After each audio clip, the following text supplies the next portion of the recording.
Génesis capítulo 1, versículo 26 y 27. Diga un amén cuando lo tenga. Dice la palabra del Señor de la siguiente manera, en el nombre precioso y maravilloso de Cristo Jesús. Dice la palabra: entonces dijo Dios: hagamos al hombre a nuestra imagen, conforme a nuestra semejanza, y señoríe en los peces del mar, en las aves de los cielos, en las bestias, en toda la tierra, y en todo animal que se arrastra sobre la tierra. Y creó Dios al hombre a su imagen, a imagen de Dios lo creó, varón y hembra los creó. Quiero invitarle para que meditemos en este tema relacionado con lo que es la vida después de la muerte. En otras palabras, la vida en la eternidad. Y vamos a estar hablando de diferentes puntos y temas en esta secuencia de temas que estaremos tocando. Y quise comenzar con este versículo por algo muy importante. En Génesis capítulo 1, versículo 26, dice la palabra: entonces dijo Dios: hagamos al hombre a nuestra imagen, conforme a nuestra semejanza, y señoríe en los peces del mar, en las aves de los cielos, en las bestias, en toda la tierra, y en todo animal que se arrastra sobre la tierra.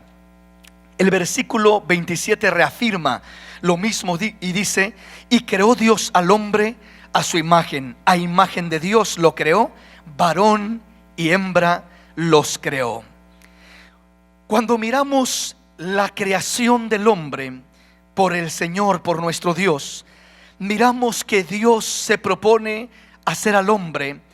Y dice el versículo 27: y creó Dios al hombre a su imagen, a imagen de Dios lo creó, varón y hembra los creó. Tanto al hombre como a la mujer fuimos creados por Dios. Y una característica, una cualidad muy especial y muy importante que debemos de entender en la creación de nuestro ser, a diferencia de todo lo demás que fue creado, a diferencia de los animalitos, a diferencia de las plantas, a diferencia de los árboles, de los peces, de las aves y de todo lo que Dios creó, es que cuando Dios crea al hombre, dice: y creó Dios al hombre a su imagen, a imagen de Dios lo creó, varón y hembra los creó.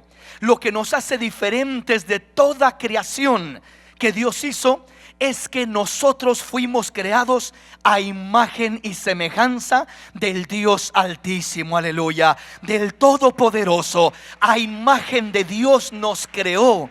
Eso es lo que nos hace en únicos, nos convierte en únicos y especiales, que fuimos creados a imagen y semejanza de Dios. Una de las características que nos identifican en esa imagen y semejanza de Dios es que Dios nos creó semejantes o similares a Él en un aspecto del que reflejamos la imagen de Dios, es en el que somos eternos como Dios es eterno. Es decir, la diferencia entre Dios y nosotros en ese sentido es que Dios ha sido eterno y nunca tuvo un inicio. Él siempre ha existido. Sin embargo, nosotros tuvimos un principio, un inicio. Cuando nacimos, cuando fuimos creados como Adán, cuando Dios lo creó, nosotros tuvimos un principio, pero no tendremos un fin. Es decir, nosotros viviremos eternamente y para siempre. Somos eternos, viviremos una eternidad completamente. Comenzamos el día que Dios nos creó, el día que de alguna manera fuimos concebidos humanamente por papá, mamá, pero que Dios es el que le dio vida a esas células, a ese óvulo, a ese semen, esa semilla. Dios es el que le dio vida, porque si no es la mano de Dios ahí en la mujer, en este caso, para concebir una nueva vida, la mujer jamás podrá concebir por sí misma. Si la mujer puede concebir, es porque la mano de Dios se posa sobre la mujer, y es la mano de Dios la que sigue dando el soplo de vida a esas células para que se conciba ese nuevo hombre, esa nueva mujer, ese niño, esa niña. Entonces, cuando la palabra de Dios nos dice acá, y creó Dios al hombre a su imagen, a imagen de Dios lo creó, varón y hembra los creó. Fuimos creados eternos como nuestro Dios. Es decir, tuvimos un principio al ser creados, pero fuimos creados para vivir para siempre, para vivir por toda una eternidad. La Biblia dice en Eclesiastés 3:11 que Dios ha puesto eternidad en el corazón del hombre. En otras palabras, Dios ha puesto una eternidad para que el hombre viva eternamente, para que su alma perdure por una eternidad. Es decir, el hombre no fue creado para vivir solamente 20 años, 50 años o 100 años.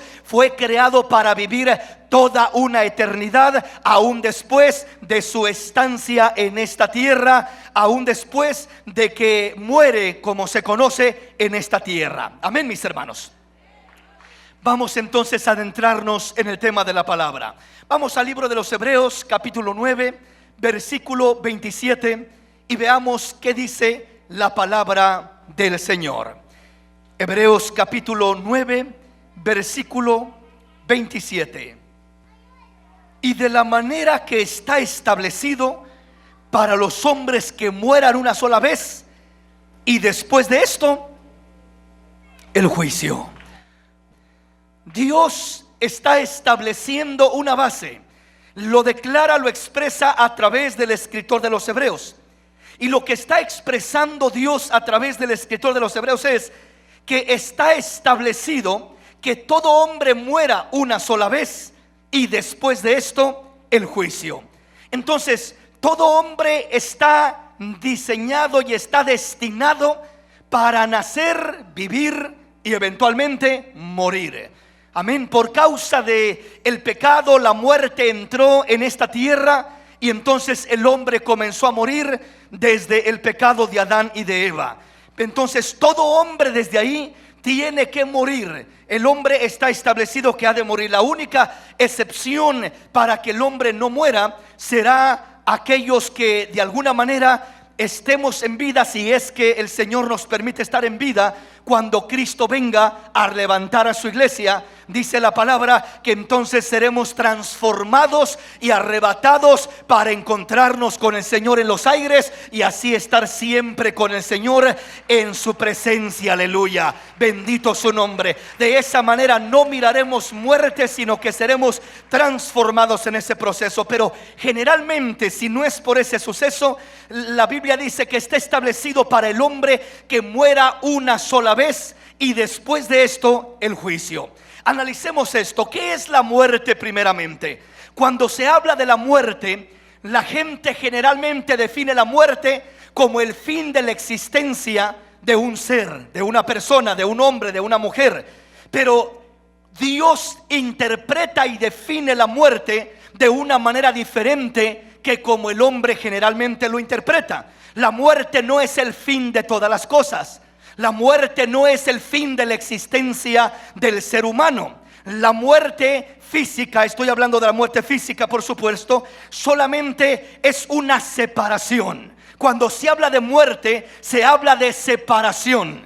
¿Qué es lo que se separa? Se separa el alma de este cuerpo, y cuando surge esa separación, entonces se identifica o se conoce como que la persona murió. Pero en verdad no dejó de existir la persona. Por eso le decía, fuimos creados a imagen y semejanza de Dios. Y una de esas cualidades que reflejamos de la imagen de Dios es que somos eternos como Dios es eterno. Entonces acá dice que está establecido para los hombres que mueran una sola vez, y después de esto el juicio. Entonces entendamos que el hablar de morir no está hablando de dejar de existir, porque si una persona dejara de existir al morir, entonces ¿cómo sería juzgada? Porque acá dice, ¿verdad? Está establecido para el hombre que muera una sola vez, y después de esto el juicio. Pero si dejara de existir al morir, como muchos lo creen o como muchos lo enseñan, si dejara de existir la persona, no diría que tiene que morir y después de eso el juicio, porque ¿qué juicio va a haber para alguien que deja de existir? Entonces dice después de esto, después de que muere, el juicio. ¿Por qué razón dice el juicio? Porque el cuerpo murió, la persona murió. Se le llama muerte a la separación de lo terrenal, del cuerpo material y del alma, que es ser espiritual. Y cuando surge esa separación, ahí se dice murió la persona. Pero en verdad solamente hubo una separación del cuerpo y del alma de aquella persona. Y ahora en esa separación el cuerpo vuelve al polvo de donde fue formado, pero el alma dice que tiene que ir a juicio, tiene que ir a dar cuentas de su vida, tiene que ir a dar cuentas de su vivir, de su caminar. Entonces entendamos esto: la muerte física es solamente una separación. Lo que define la muerte física es simplemente, no es el fin de la existencia del hombre, sino solo la separación. La muerte física es la separación de lo que es el cuerpo del alma del hombre, y ahí es lo que identificamos como la muerte física. Ahora, hay en la escritura lo que se conoce como la muerte física y la muerte espiritual. ¿Cuál es la muerte espiritual? La muerte espiritual es la eterna separación de Dios con el hombre. Cuando el hombre queda separado eternamente de su creador, de su hacedor, de su Dios, y va al tormento eterno, eso es lo que la Biblia llama de alguna manera también la muerte espiritual.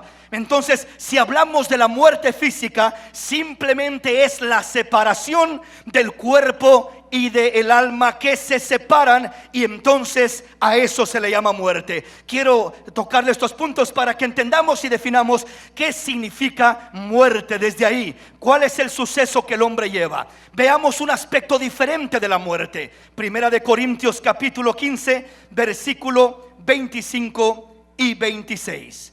Veamos qué dice la palabra para entender la diferencia entre lo que es el suceso natural de separación del cuerpo y del alma, a lo cual se le llama muerte, y también identifiquemos en la palabra de Dios la muerte como una potestad, como un enemigo de Dios, como un poder que viene de alguna manera a enseñorearse de la vida del hombre, por supuesto del hombre que no tiene a Cristo.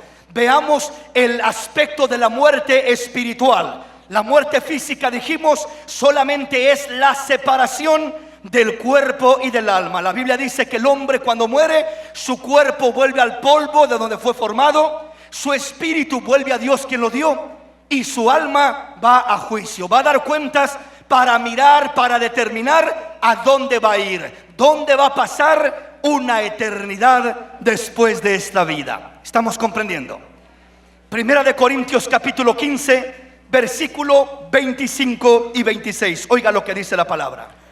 Porque preciso es que Él reine hasta que haya puesto a todos sus enemigos debajo de sus pies. Y el postrer enemigo que será destruido es la muerte. En este pasaje estamos mirando el enemigo más grande de Dios, el último enemigo, el postrer enemigo que será vencido, derrotado, es la muerte. Pero en este caso no está hablando simplemente de lo que es la muerte física, hablando de la separación del cuerpo y del alma, sino que cuando habla del postrer enemigo que será vencido, y esa es la muerte, dice, está hablando de una potestad, de un poder, está hablando de alguien que es un enemigo de Dios. Por eso dice, el postrer enemigo, el último enemigo que Dios vencerá, será a la muerte. Entonces distingamos las dos cosas, distingamos las dos clases de muerte. Una cosa es hablar de la muerte, hablando del suceso de separación del cuerpo y del alma de una persona. Eso simplemente es una separación. Se le llama muerte, pero es simplemente la separación del cuerpo y del alma. Amén. Mientras de que el hablar de la potestad de la muerte, El hablar del enemigo de la muerte, el enemigo de Cristo, el enemigo de Dios, que dice que el último enemigo, el postrer enemigo que será vencido, según aquí nos dice en Corintios, dice es la muerte. Ahí ya no está hablando solamente del suceso de separación del cuerpo y del alma de una persona. Está hablando de una potestad, de un poder, de un ser real que existe y que será vencido por Dios. También será derrotado por el Señor. Ya fue derrotado de alguna manera al él levantarse de entre los muertos, resucitando al tercer día, y no pudiendo la muerte con él, no lo pudo detener. Él ya la venció, él ya triunfó sobre la muerte. Pero la muerte completamente será destruida. Completamente le quitará Dios todo poder, toda potestad. Veamos un ejemplo de ello. Apocalipsis capítulo 20, versículo 13 al 15. Veamos, solo quiero que entendamos primeramente el concepto de lo que es la muerte. Apocalipsis capítulo 20, versículo 13 al 15. Miramos primeramente que está establecido para el hombre que muera una sola vez, y después de esto el juicio. Entonces, el hablar de la muerte, dijimos, la muerte física es solamente hablar de una separación. No hay ser que se escape de esa separación. Todos tenemos que pasar por esa transición, esa separación, donde el cuerpo se separará de nuestra alma, y así es como llegaremos a estar con el Señor. Todos dejaremos un día este cuerpo terrenal. Por más que usted se encariñe con él, por más que se apegue a este cuerpo está destinado para convertirse en polvo, está destinado para que se lo coman los gusanos, amén. Así que no tenga mucha esperanza para este cuerpo. Este cuerpo no hay buenas esperanzas para ello. Pero dice el Señor, si este tabernáculo exterior se deshiciere, tenemos una casa eterna por Dios, hecha en los cielos, para habitar, para morar, para gozar por toda una eternidad en la presencia de Dios. Eso es lo lindo, lo precioso de nuestro Dios, amén. Ahora veamos entonces Apocalipsis 20 del versículo 13 al 15. ¿Qué dice la palabra? Y el mar entregó los muertos que había en él, y la muerte y el Hades entregaron los muertos que había en ellos, y fueron juzgados cada uno según sus obras. Y la muerte y el Hades fueron lanzados al lago de fuego. Esta es la muerte segunda. Y el que no se halló inscrito en el libro de la vida fue lanzado al lago de fuego. Ahí está el último, el postrer enemigo. Como decía Corintios 15, el postrer, el último enemigo que será vencido será la misma muerte, donde la misma muerte será lanzada al lago de fuego. No está hablando simplemente del suceso de separación del cuerpo y del alma, está hablando de un poder, una potestad, un dominio que se le llama muerte, y que realmente es una potestad terrible, y es uno de los últimos enemigos que el Señor vencerá, según nos enseña en su palabra. Entonces, la muerte física, dijimos, es solamente una transición de lo terrenal a lo espiritual, de lo temporal a lo eterno. Esa es la muerte física. Solo nos cambia, nos ayuda a hacer esa transición de pasar de lo terrenal a lo espiritual, de lo temporal a lo eterno. Mas la muerte espiritual es el gran enemigo de Dios,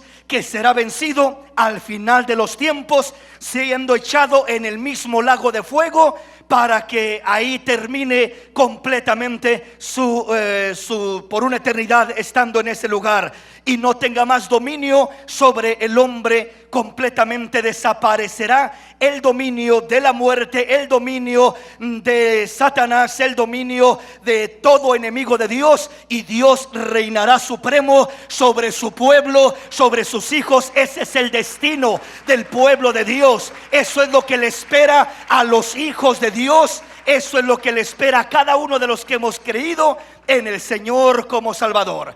Entonces, una vez más, hagamos la diferencia entonces en lo que es la muerte natural, que simplemente es la transición que nos separa el cuerpo del alma y nos lleva de lo físico a lo espiritual, de lo terrenal a lo espiritual, y de lo temporal, del tiempo temporal, a lo eterno. Amén. Esa es la muerte como suceso, mas la muerte como poder, como espíritu, como dominio, como potestad, es un ser real que Dios echará en el agua de fuego en los postreros tiempos, en los últimos tiempos, al final de todas las cosas, cuando Dios ya no necesite el uso de esa potestad. Amén, mis hermanos. Entonces, cada uno de nosotros estamos destinados a morir hablando de la separación, del suceso de la separación del cuerpo y del alma, pasar por esa transición. Pero no estamos destinados a pasar por la potestad de la muerte, que la potestad de la muerte hablando ya no del suceso, sino de ese poder, porque a ese poder se le llama la muerte segunda. Porque toda persona de la cual esa muerte segunda se enseñorea, esa muerte lo agarra, lo toma y no hay escapatoria de esa potestad. En otras palabras, la muerte segunda es la separación completa de Dios, del hombre con Dios, y es donde queda completamente en manos de ese poder, de esa potestad, donde jamás puede ser libre. Entonces debemos de entender que de la muerte literal, del suceso de separación, nadie puede escapar. Todos vamos a pasar por ese suceso, pero de la muerte espiritual como potestad, de la segunda muerte, hemos sido liberados por la sangre preciosa de Cristo Jesús, y no pasaremos más a muerte, sino que hemos pasado de muerte a vida eterna. Aleluya. No estamos destinados a ser entregados en las manos de esa potestad, sino que estamos destinados a tener una vida eterna con nuestro Señor, con nuestro Salvador. Amén, mis hermanos. Entonces, al instante que una persona muere, que una persona se separa, pasa esa transición, se separa su cuerpo de su alma, vamos a mirar qué es lo que sucede. Leamos una escritura más y veamos qué dice Job capítulo 14, versículo 1 al 10. Solamente como referencia de lo que es la vida del hombre en su estancia temporal en esta tierra. Job capítulo 14, versículo 1 al 10. El hombre nacido de mujer, corto de días y hastiado de sinsabores, sale como una flor y es cortado, y huye como la sombra y no permanece. Sobre este abres tus ojos y me traes a juicio contigo. ¿Quién hará limpio a lo inmundo? Nadie. Ciertamente sus días están determinados, y el número de sus meses está cerca de ti. Le pusiste límites de los cuales no pasará. Si tú lo abandonares, él dejará de ser. Entre tanto deseará como el jornalero su día. Porque si el árbol fuere cortado, aún queda de él esperanza.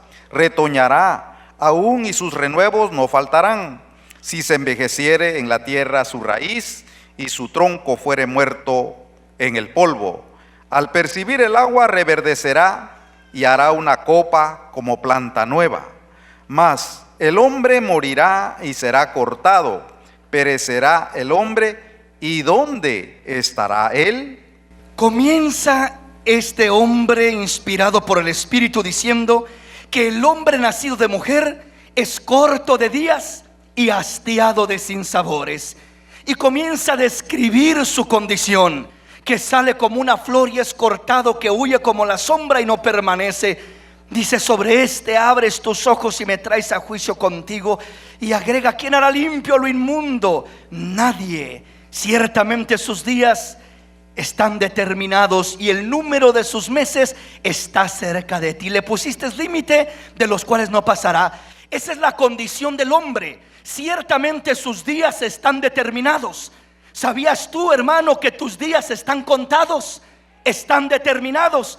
Nosotros sabemos cuándo nacimos, no sabemos cuándo vamos a morir, pero Dios ya sabe cuándo vamos a morir. Dios tiene un día determinado para que el hombre muera, para llamarlo, para traerlo a su presencia, para llamarlo a dar cuentas. Entonces ciertamente sus días están determinados. No es ahí a la suerte, a ver cuántos días, a ver si más o menos. No, en verdad los días del hombre están en las manos de Dios, porque Dios es el dador de la vida. Dios es el que tiene la potestad de la vida. Y en el momento que Él dice hasta aquí, se corta el hilito. Y se le corta el hilo al hombre. Y por sano que se mire, y por fuerte que se mire, y por joven que se mire. Oiga, uno escucha de atletas ahí corriendo y jugando en su juventud que caen muertos en un instante. ¿Por qué razón? Porque Dios es el que tiene los días determinados de cada ser humano. Dios es el que sabe cuántos días vamos a vivir y cuál es el último día de nuestra vida. Y nosotros debemos de estar conscientes de eso y debemos de estar preparados. Ciertamente sus días están determinados y el número de sus meses está cerca de ti. Le pusiste límites de los cuales no pasará. No pasará del día que Dios dice hasta este día es tu último día. Ese día puede ser hoy, ese día puede ser mañana. Muchas veces estamos esperando que Cristo venga, pero hermano, puede ser que tú vayas más pronto con Él a verlo a Él, que Él venga a esta tierra. Porque el día de hoy, el día de mañana, cualquier día podemos ser llamados a dar cuentas a Dios. Y debemos de saber que de alguna manera tenemos un límite puesto de parte de Dios para estar en esta tierra como peregrinos, como extranjeros que somos en esta tierra. Por eso dice, si tú lo abandonares, Él dejará de ser. Entre tanto, deseará como el jornalero su día. Con que vivas el día, con que termines el día, ya es ganancia. Deseará como jornalero un día más de vida. Simplemente esa es la condición del hombre. Porque habla del árbol y dice: el árbol si cae y se muere y se seca, todavía cuando le llegue el agua reverdecerá, dará renuevo, retoños y volverá a vivir. Pero ¿y el hombre qué será de él? Dice el versículo 10: mas el hombre morirá y será cortado, perecerá el hombre. ¿Y dónde estará él? Esa es la pregunta importante. Esa es la pregunta esencial. El hombre morirá, ¿y dónde estará él? En otras palabras, ¿a dónde irá él? ¿Dónde pasará el resto de la eternidad? ¿En qué lugar estará él? Entonces, eso es lo que más nos debe de preocupar. Todo hombre va a morir, toda mujer va a morir. Es decir, va a pasar por esa transición de la separación del cuerpo y del alma. Pero dijimos el morir, hablando de esa transición de lo que es la primera muerte, la muerte natural como se le llama también, es simplemente esa separación. Y en esa separación uno no deja de existir. Simplemente cierra sus ojos en esta tierra y los abre en la eternidad, en la presencia del Señor. Aleluya. Los abre en la eternidad delante de su Creador. Bendito el nombre del Señor. Entonces es importante entender la condición del hombre y cómo estamos caminando, cómo estamos viviendo, cómo nos sentimos, qué tan preparados estamos para morir. Alguien dijo estas palabras que se me hicieron muy sabias: si no estás preparado para morir, no estás preparado para vivir. En otras palabras, el que no está preparado para morir es porque no está viviendo bien. Es porque no sabe vivir su vida. Es porque está viviendo de una manera incorrecta, de una manera fuera de la voluntad de Dios. Pero la persona que está viviendo correctamente, que está viviendo bien, la persona que vive bien, está preparada también para morir bien, porque sabe a dónde va, sabe dónde está su morada eterna, sabe lo que le espera, sabe en las manos de quién está su vida. Y es algo precioso y especial, porque sabemos en quién hemos confiado y en quién hemos creído. Amén, amén, mis hermanos. Alguien dijo estas palabras: el hombre nacer no pide, vivir no sabe y morir no quiere. Nacer no pide. Es decir, muchos se quejan y dicen: ¿para qué nací? ¿Para qué vine a esta vida? ¿Para qué me trajeron papá, mamá? Hasta le reclaman algunos a papá y a mamá: ¿para qué nací? No debería haber nacido, mejor fuera que no existiera.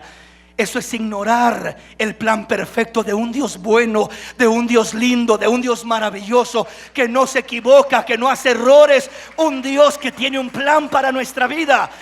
No fue papá y mamá el que te trajo a esta vida. No fueron las casualidades, no fue la situación, las circunstancias, no fue la buena suerte. Fue el plan perfecto del Dios Altísimo por el cual estás en esta tierra.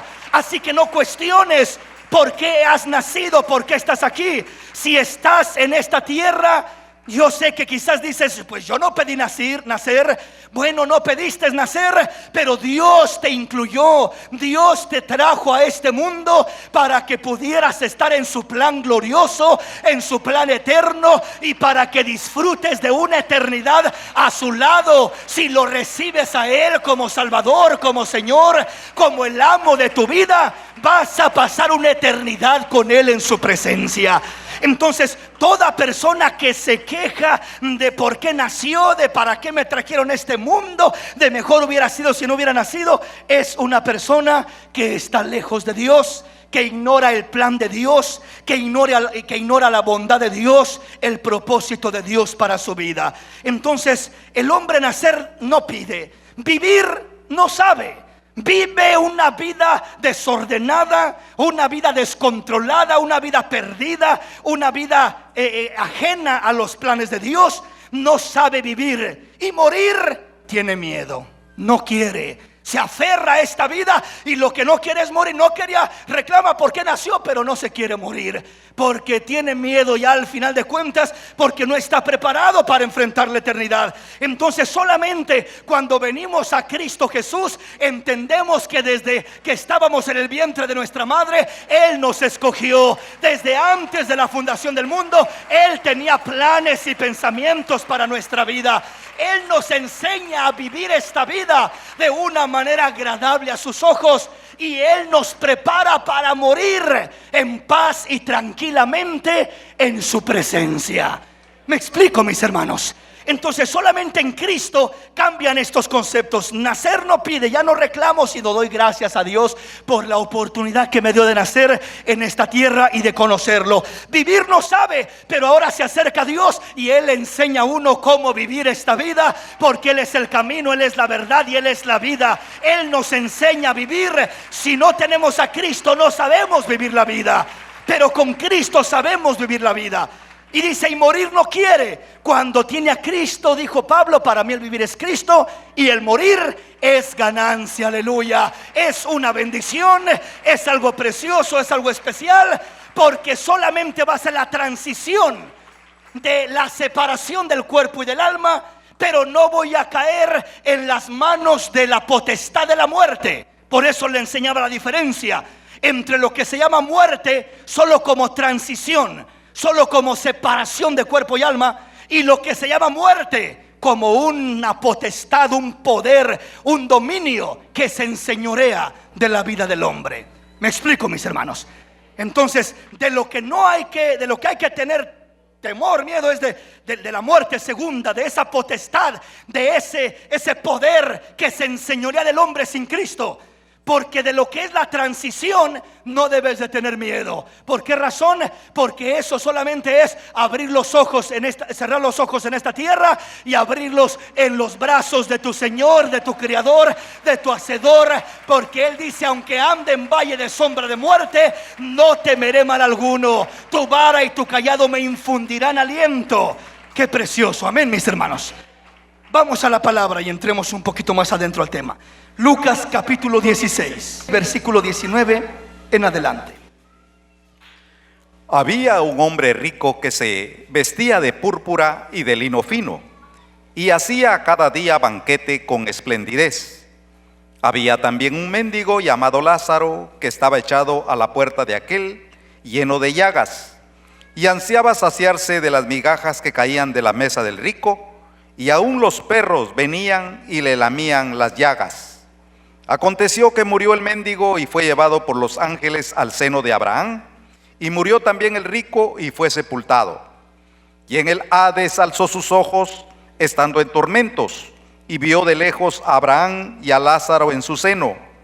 Entonces él, dando voces, dijo: Padre Abraham, ten misericordia de mí, y envía a Lázaro para que moje la punta de su dedo en agua y refresque mi lengua, porque estoy atormentado en esta llama. Pero Abraham le dijo: hijo, acuérdate que recibiste tus bienes en tu vida, y Lázaro también males, pero ahora este es consolado aquí y tú atormentado. Además de todo esto, una gran sima está puesta entre nosotros y vosotros, de manera que los que quisieren pasar de aquí a vosotros no pueden, ni de allá pasar acá. Entonces le dijo: te ruego pues, padre, que le envíes a la casa de mi padre, porque tengo 5 hermanos, para que les testifique, a fin de que no vengan ellos también a este lugar de tormento. Y Abraham le dijo: a Moisés y a los profetas tienen, óiganlos. Él entonces dijo: no, padre Abraham, pero si alguno fuere a ellos de entre los muertos, se arrepentirán. Mas Abraham le dijo: si no oyen a Moisés y a los profetas, tampoco se persuadirán, aunque alguno se levantare de los muertos. Qué tremendo. Uno de los primeros puntos que quiero que analicemos y que veamos a través de la palabra del Señor es lo que sucede al instante después de que una persona muere o sufre esa separación o transición, como se le llama, de lo que es el cuerpo y el alma. Hay muchas personas y enseñadores que creen que cuando una persona muere, que el alma de esa persona queda dormida, que está en la sepultura dormida, esperando al juicio final, esperando a la resurrección de los muertos en el último día, etcétera, etcétera, y que esa persona simplemente está dormida en la tumba. Es lo que algunos creen, algunos enseñan, y es uno de los primeros puntos que quiero que veamos a través de la palabra, que la Escritura enseña todo lo contrario. Cuando una persona muere, cuando una persona sufre esa transición, esa separación de cuerpo y alma, miramos que en verdad esa persona no queda en un estado de inconsciencia, no queda dormida el alma de esa persona en aquella tumba o en aquella sepultura donde se le sepulte, sino miramos que hay una conciencia completa, una conciencia clara y plena de la existencia del ser de aquella persona y de lo que le rodea. Miramos en este caso esta parábola del rico y Lázaro, y nos narra la historia de estos dos personajes. Un rico que se vestía con esplendidez, que hacía banquetes y que hacía tanta cosa, y un pobre mendigo que estaba ahí a la puerta, acechado ahí, tirado, que aún los perros venían y le lamían las llagas, esperando aún que cayeran las migajas de la mesa de aquel rico, y ni eso le daba. Entonces miramos la condición de estos dos hombres, y llega el momento cuando dice que Lázaro murió. Y cuando Lázaro muere, dice que los ángeles lo llevan al seno de Abraham. Hermano, qué hermoso saber que en el instante de que la persona muere, o sea, que cierra sus ojos y da su último respiro en esta tierra, ahí están los ángeles de Dios esperándolo para escoltarlo como guardaespaldas a la misma presencia de Dios. Aleluya. Así que no está la persona ahí perdida. ¿Qué voy a hacer? ¿A dónde iré? Andaré ahí vagando, como dicen por ahí, que andan ahí vagando como almas en pena. No, mi hermano, no hay tal cosa. Los hijos de Dios tenemos ángeles de Dios esperándonos para escoltarnos a la misma gloria de Dios y llevarnos a su presencia. Ese es el lugar de bendición que nos espera y que nos ha preparado nuestro Dios. Entonces usted no tendrá guardaespaldas en esta tierra, no tendrá una limusina, pero cuando usted cierra sus ojos en esta tierra, tiene su verdadero hogar esperándole más allá del sol, y tiene a los ángeles ahí para servirle y para llevarle, aunque haya sido el hombre más pobre de esta tierra, ahí será bendecido y recompensado por Dios. Entonces miramos cómo a Lázaro lo llevan al seno de Abraham aquellos ángeles, pero dice también la palabra que aconteció que murió también el rico. Y dice que de repente, cuando cierra sus ojos en la tierra, de repente los abre y ya está en un lugar de tormento. ya está siendo atormentado por fuego, por llamas, ya está pasando una situación tan terrible que dice la palabra que tan solo deseaba que Lázaro mojara su dedo en un vaso de agua y le refrescara la lengua tan solo, porque estaba atormentado en esas llamas terribles. Entonces no es un lugar sencillo como muchos por allá afuera lo ponen, de que se les afigura que el infierno van a andar ahí de fiesta y de parranda y haciendo, ¿verdad?, de las suyas. No se imaginan el tormento tan terrible que le espera a una persona que cae en ese lugar. Es algo que no se desea ni al peor enemigo, porque es un lugar horrible, espantoso. Pero dice la palabra que para los hijos de Dios que creemos en Cristo Jesús hay un lugar de reposo, hay un lugar de gozo, hay un lugar de bendición, hay un lugar especial preparado por Dios para nuestras vidas. Aleluya. Eso es lo que nos espera.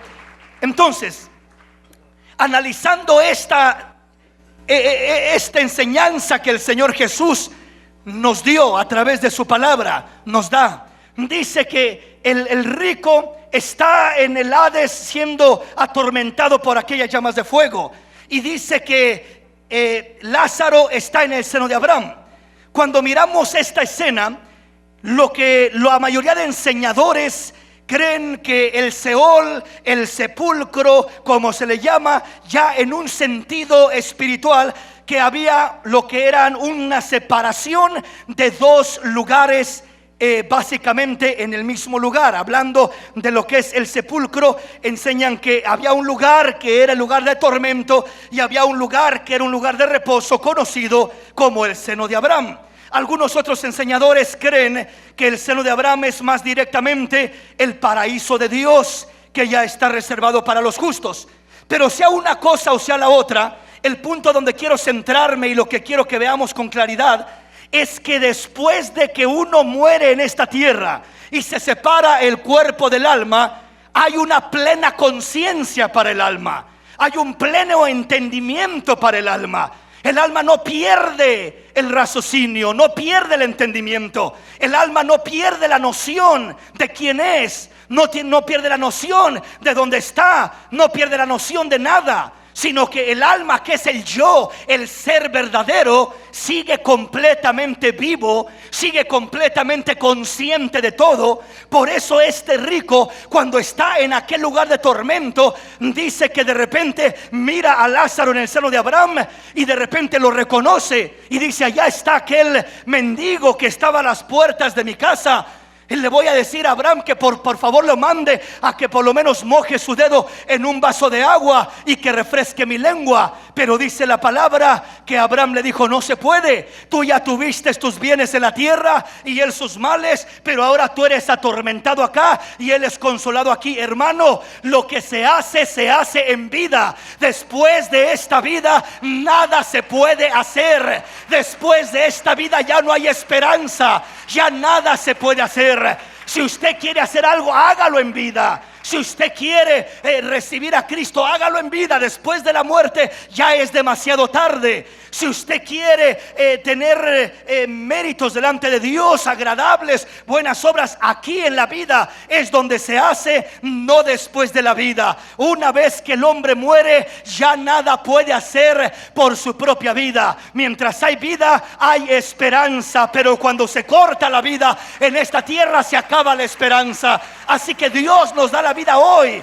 Dios nos da la esperanza hoy. Nos da la oportunidad hoy de que podamos ponernos a cuentas con el Señor, de que podamos acercarnos a Dios y podamos rendirle nuestra vida, porque puede llegar un día que sea demasiado tarde. Entonces, mis hermanos, el hablar de este lugar de tormento conocido como el Hades y de este lugar de reposo conocido como el seno de Abraham, es algo que tanto Lázaro, que estaba en el seno de Abraham, tenía una plena conciencia, como también aquel rico tenía una plena conciencia. Cuando no se pudo hacer nada por él, dijo aquel rico: bueno, Abraham, ¿por qué no mandas a Lázaro entonces que vaya a la casa de mis padres, para que allá se les diga a mis hermanos que que se arrepientan para que no vengan a este lugar de tormento, porque tengo 5 hermanos que viven igual que yo y no quiero que vengan a este lugar. Y le dice a Abraham: allá tienen quien les hable la palabra.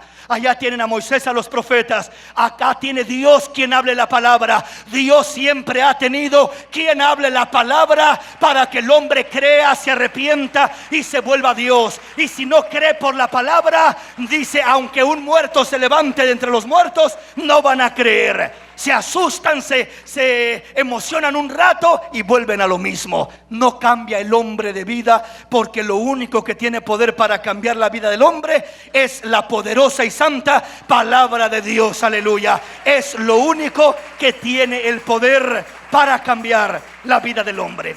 Entonces veamos cómo había una conciencia completa tanto en Lázaro, que estaba en el seno de Abraham en reposo, como en el rico que estaba en tormento. Había una conciencia, un entendimiento. Entonces no es que la persona cuando muere deja de saber, queda dormida, queda inerta. No, mis hermanos, la persona tiene una plena conciencia.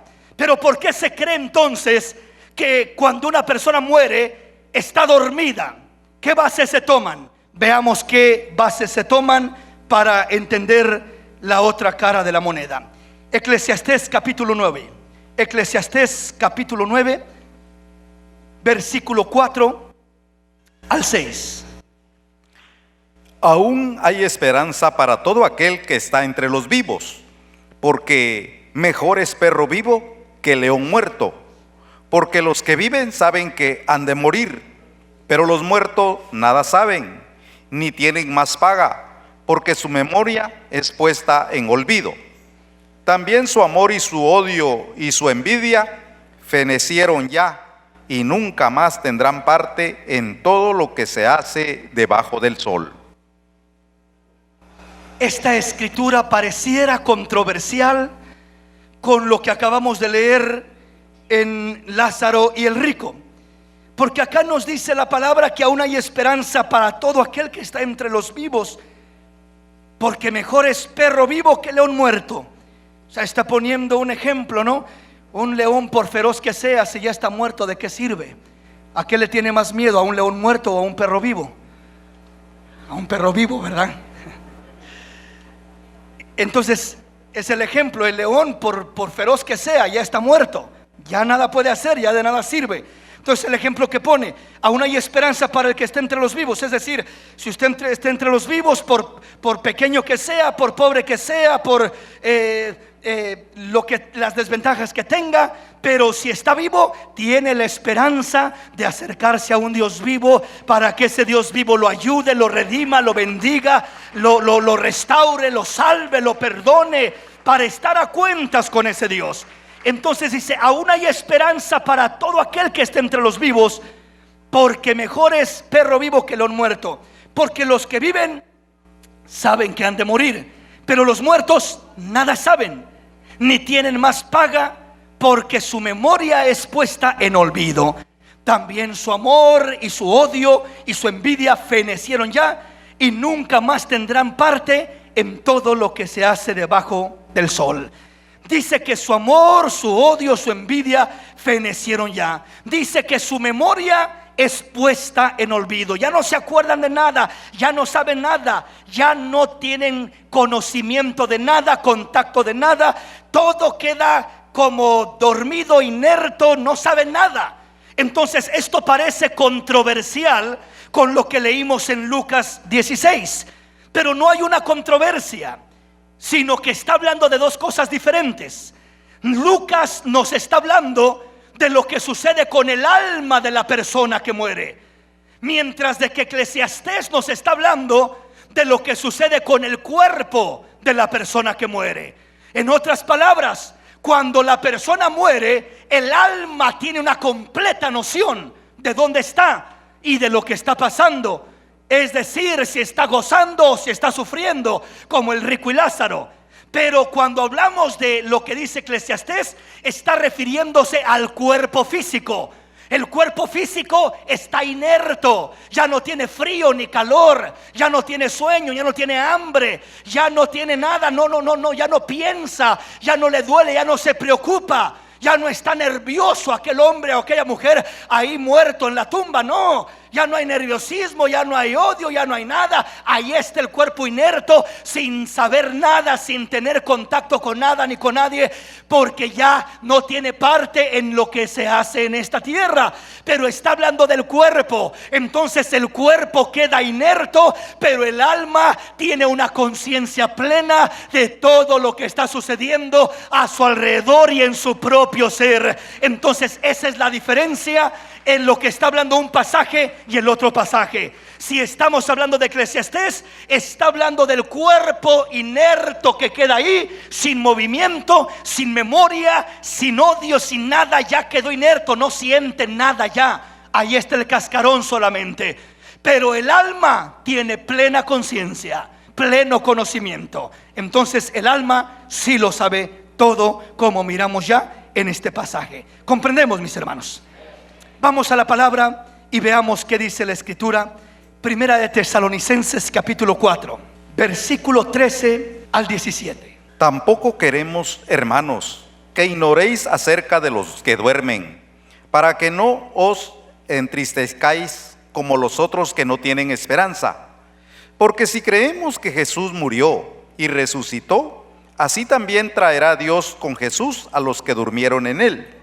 Por lo cual os decimos esto en palabra del Señor, que nosotros que vivimos, que habremos quedado hasta la venida del Señor, no precederemos a los que durmieron. Porque el Señor mismo, con voz de mando, con voz de arcángel y con trompeta de Dios, descenderá del cielo, y los muertos en Cristo resucitarán primero.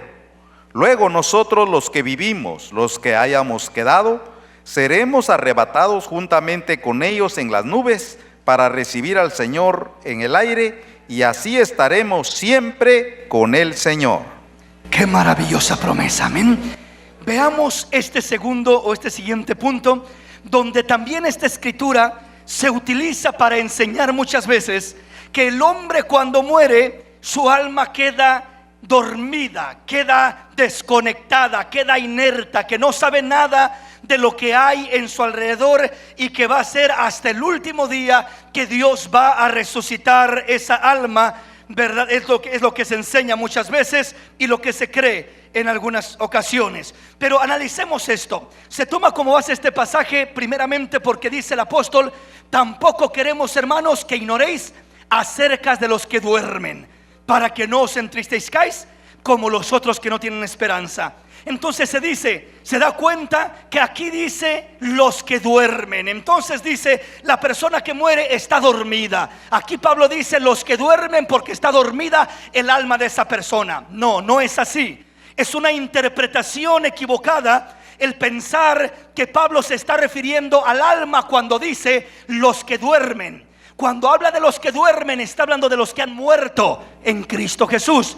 Los que han muerto. Entonces no se está refiriendo al alma de la persona, sino al cuerpo de la persona. Lo que está dormido, lo que está inerto, lo que está ahí, si usted quiere descansando, si usted quiere en esa tumba, es el cuerpo solamente, pero no el alma de aquella persona. El alma de aquella persona sale como aquella mariposa sale del capullo del gusanito después de la metamorfosis, y aquella mariposa vuela con sus alas llenas de colores a los cuatro vientos, libre y alegre. Cuando el hombre muere y es un hombre que creyó en Cristo, el cuerpo queda ahí acostadito, inerto, pero el alma sale como una mariposa a la presencia de Dios, a estar en la gloria de Dios, a estar delante del Señor, gozando y regocijándose en su presencia.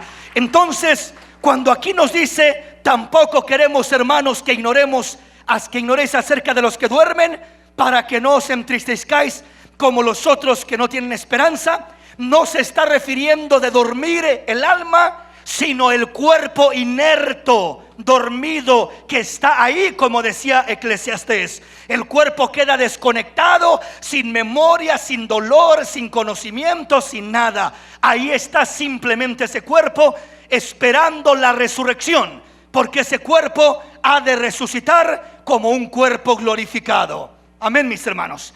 Veamos por qué es que digo esto. Versículo 14. Porque si creemos que Jesús murió y resucitó, así también traerá Dios con Jesús a los que durmieron en Él, a los que murieron creyendo en Él. ¿Qué dice? Que si creemos que Jesús murió y resucitó, así también traerá Dios con Jesús a los que durmieron en Él, a los que murieron creyendo en Él.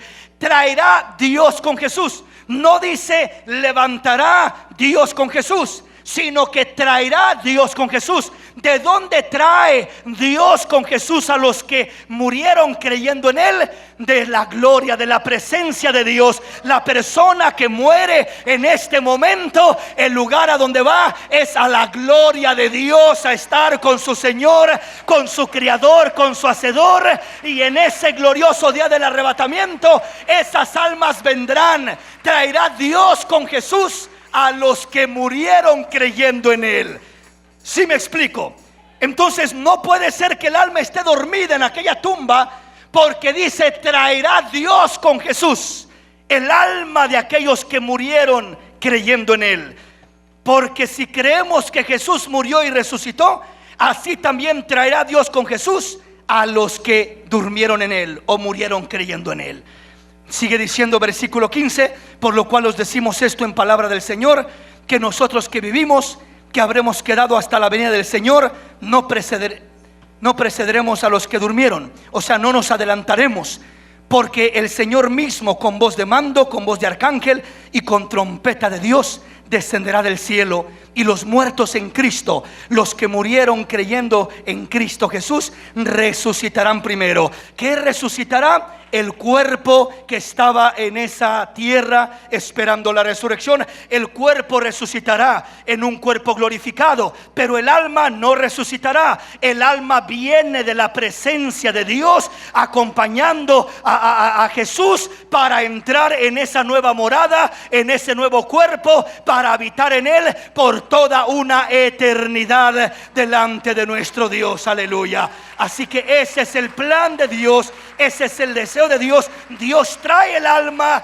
y levanta el cuerpo, resucita el cuerpo. Entonces los que murieron creyendo en Él resucitarán primero. Luego nosotros, los que vivimos, los que hayamos quedado, seremos arrebatados juntamente con ellos en las nubes para recibir al Señor en el aire, y así estaremos siempre con el Señor.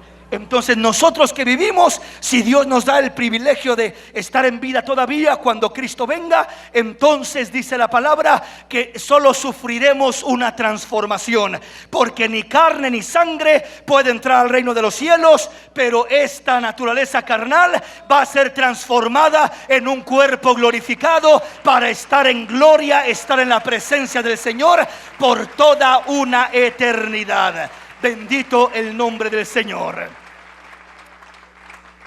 Veamos un último pasaje y le termino por el día de hoy. Segunda de Corintios capítulo 5, versículo 1 al 10.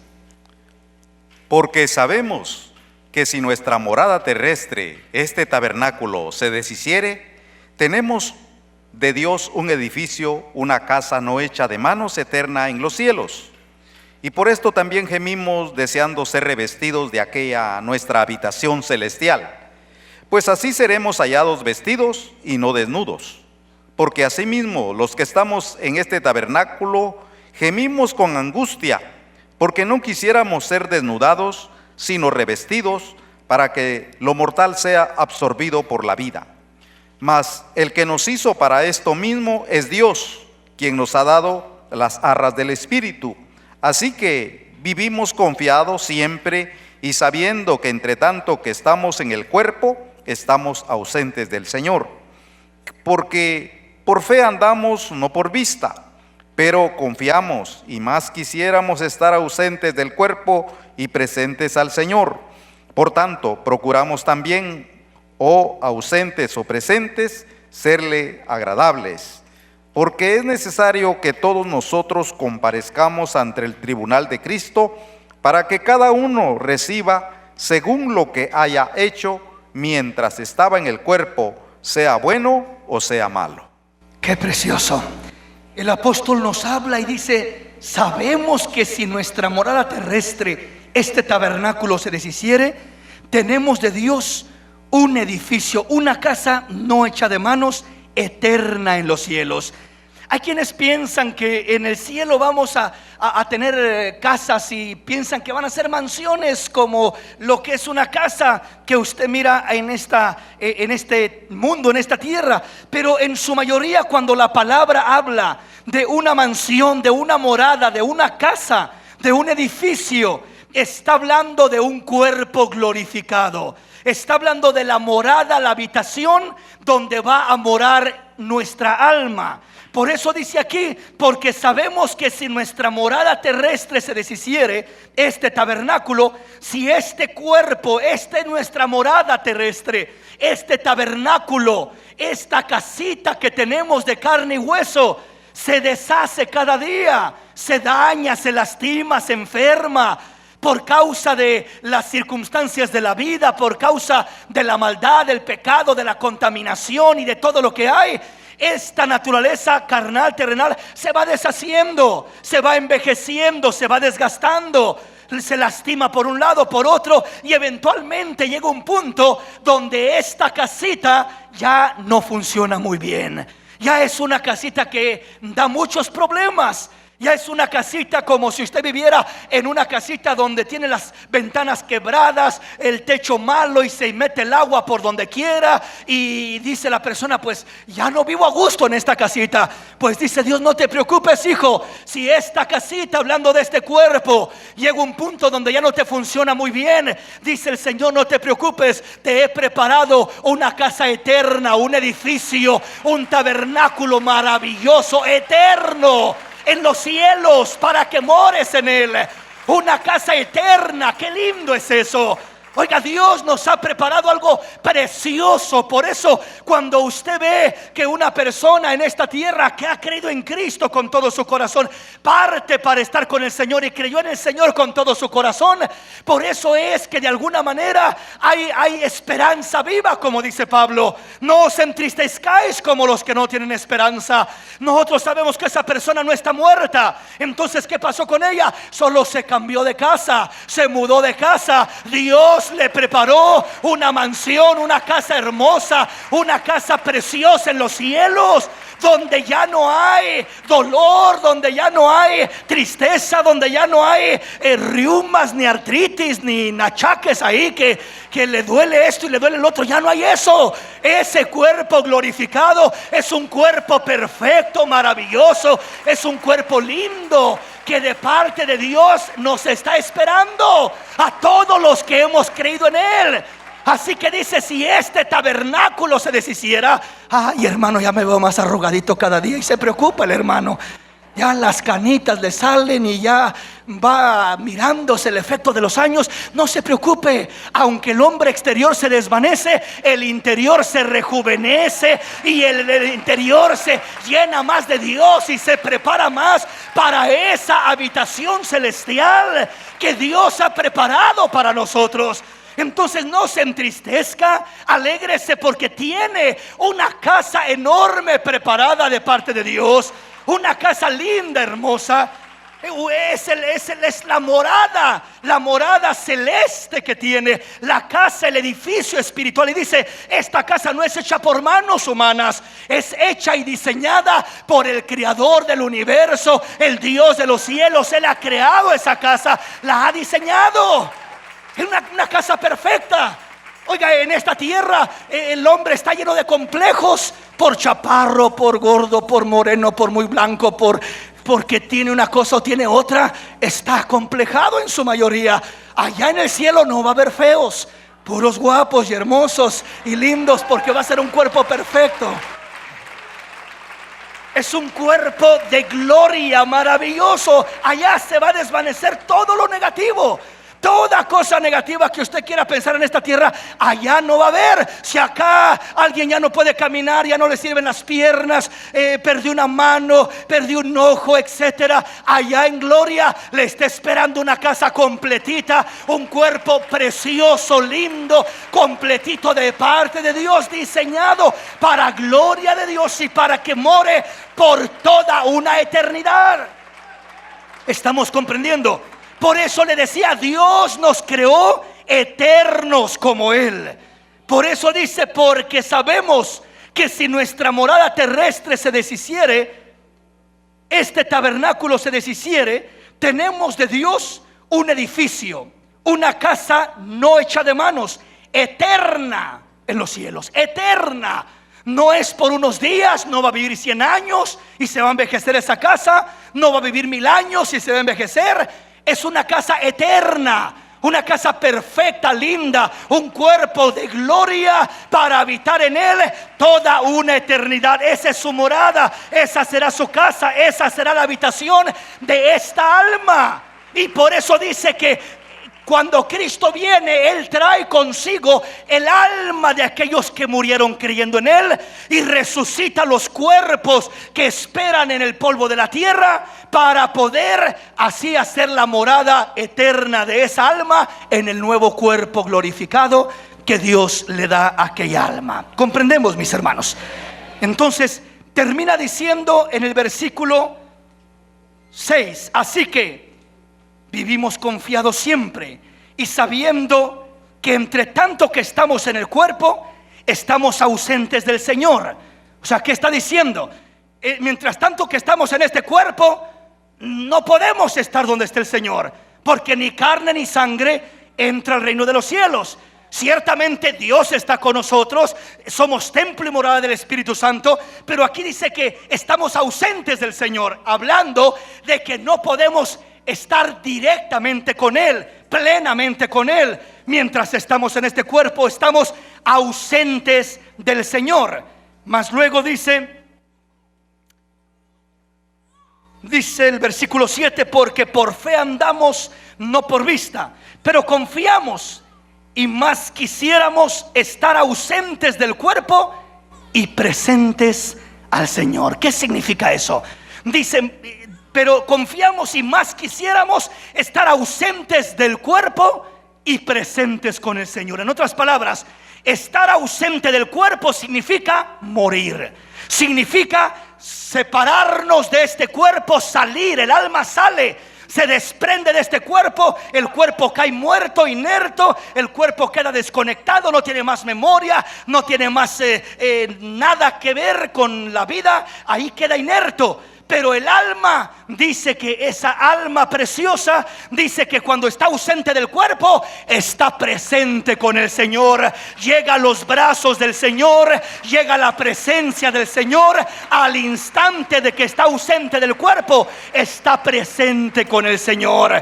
Entonces esa es nuestra esperanza, ese es nuestro deseo. Entonces el primer punto de este tema que quiero que quede claro es que cuando una persona muere, no queda en la tumba fría, no queda el alma inerta, dormida, desconectada, sin saber qué está pasando, sino que el alma al instante de que la persona se desprende de este cuerpo, está ausente de este cuerpo, está presente con el Señor. El creyente, el que creyó en Cristo, el que le ha entregado su vida a Cristo, el que no le ha entregado su vida a Cristo y no tiene a Cristo en su corazón, le pasa lo que aquel rico. Al instante de que cierra sus ojos en esta tierra y se desprende su alma, está en tormento eterno, se encuentra en ese lugar al instante. Amén, mis hermanos. Entonces Dios quiere que estemos presentes con Él, que estemos preparados con Él para poder caminar con esa confianza, con esa seguridad de parte de Dios. Póngase de pie en esta preciosa y linda mañana. Aquí me detengo, ya que el tiempo se nos ha ido.